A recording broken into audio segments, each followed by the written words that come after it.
ഗുരുവായൂർ ദേവസ്വം ഭൂമിയും വഖഫ് ബോർഡ് കൈയടക്കിയതായി പരാതി. മലപ്പുറം പൊന്നാനിയിൽ കാഞ്ഞിരമുക്ക് തളി മഹാശിവക്ഷേത്ര ഭൂമിയാണ് വഖഫ് ബോർഡ് കൈക്കലാക്കിയത്. നൂറ്റാണ്ടുകൾ പഴക്കമുള്ള ക്ഷേത്രം നിലനിന്നിരുന്ന ഭൂമി ഇപ്പോൾ ഇസ്ലാം മത പരിവർത്തന സ്ഥാപനമായ മൗനത്തുൽ ഇസ്ലാം സഭയുടെ കീഴിലാണ്. ക്ഷേത്രഭൂമി തിരിച്ചു കിട്ടണമെന്ന ആവശ്യവുമായി ആക്ഷൻ കൗൺസിൽ രൂപീകരിച്ച് ഹൈക്കോടതിയെ സമീപിച്ചിരിക്കുകയാണ് വിശ്വാസികൾ.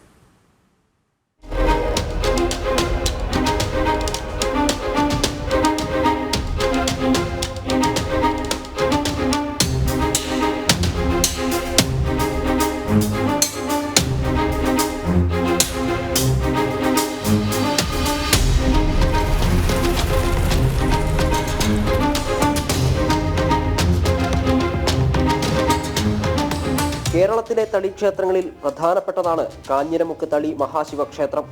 19-ാം നൂറ്റാണ്ടിന്റെ തുടക്കത്തിൽ തകർക്കപ്പെട്ട ക്ഷേത്രം ഇപ്പോൾ പൂർണ്ണമായും അപ്രത്യക്ഷമായിരിക്കുകയാണ്. 1990കളിൽ ഈ ഭൂമിയിൽ ക്ഷേത്രാവശിഷ്ടങ്ങൾ കാണാമായിരുന്നെങ്കിൽ ഇന്ന് ആ സ്ഥാനത്ത് ഇസ്ലാം മതപരിവർത്തന സ്ഥാപനമായ മൗനത്തുൽ ഇസ്ലാം സഭയുടെ പ്രവർത്തനമാണ് നടക്കുന്നത്. ഗുരുവായൂർ ദേവസ്വം ഊരാളരായ മല്ലിശ്ശേരി മണിയും കോഴിക്കോട് സാമൂതിരിയും ഭരണനിർവഹണം നടത്തിയ 2 ഏക്കർ 15 സെന്റ് ഭൂമിയാണ് അന്യാധീനപ്പെട്ടതായി പരാതി ഉയർന്നിരിക്കുന്നത്. ക്ഷേത്രഭൂമി വീണ്ടെടുക്കാൻ തളി മഹാദേവ ക്ഷേത്ര ആക്ഷൻ കൗൺസിൽ രൂപീകരിച്ച് കോടതിയെ സമീപിച്ചിരിക്കുകയാണ് വിശ്വാസികൾ. ഞാൻ നേരിട്ട് കണ്ടാണ് ഈ ക്ഷേത്രം. നമുക്ക് തന്നെ അറിയാം, ക്ഷേത്രം ഏകദേശം പൊളിഞ്ഞു കിടക്കുന്നത്. അതിൻ്റെ പഴയ ഓടുകൾ മാറോടുകളാണ്, അതിൻ്റെ മേൽക്കൂരകൾ ഉണ്ടായിരുന്നത്. അത് പൊളിഞ്ഞു കിടക്കുന്നുണ്ട്. അതിൻ്റെ വലിയ ശിലകൾ കരിങ്കല്ലിൻ്റെ ശില. ഈ പ്രധാന ക്ഷേത്രം എന്ന് പറഞ്ഞാൽ ഈ കരിങ്കല്ലാണ്. അതിൻ്റെ ചുറ്റമ്പലുണ്ട്, പിന്നെ അതിൻ്റെ മതിലുണ്ട്. ഞാൻ കാണുമ്പോൾ ശരിക്കും എൻ്റെ ഈ എന്തെന്ന് പറഞ്ഞിട്ട് പ്രധാന ക്ഷേത്രം പൊളിഞ്ഞു കിടക്കുന്നുണ്ട്. അതിൻ്റെ ചുറ്റമ്പലത്തിൻ്റെ തറകൾ, അങ്ങനെ കുറേ കാര്യങ്ങൾ കിടക്കുന്നുണ്ട്. അതിൻ്റെ കിണറുകളുണ്ട്.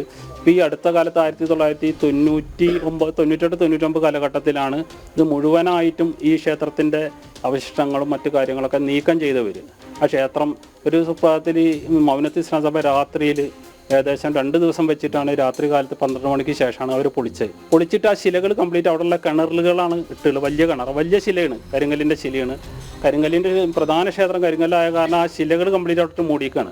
1937-ൽ ആമുനുമ എന്ന വ്യക്തിയിൽ നിന്ന് കൊങ്ങണം വീട്ടിൽ മുഹമ്മദ് ഈ ഭൂമി വാങ്ങിയതായ രേഖയുണ്ട്.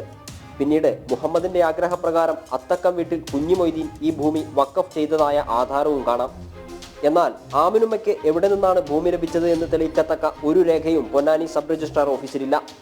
വിവരാവകാശ നിയമപ്രകാരം ഭൂമിയുടെ മുൻ രേഖകൾ ആവശ്യപ്പെട്ട ആക്ഷൻ കൗൺസിൽ പ്രസിഡന്റ് സജയന് അത്തരമൊരു രേഖ ലഭ്യമായിട്ടുമില്ല. അതിനാൽ വ്യാജരേഖയുണ്ടാക്കി ക്ഷേത്രഭൂമി തട്ടിയെടുക്കുകയായിരുന്നു എന്ന തളി മഹാദേവ ക്ഷേത്ര ആക്ഷൻ കൗൺസിലിന്റെ വാദത്തിന് ബലമേറുകയാണ്.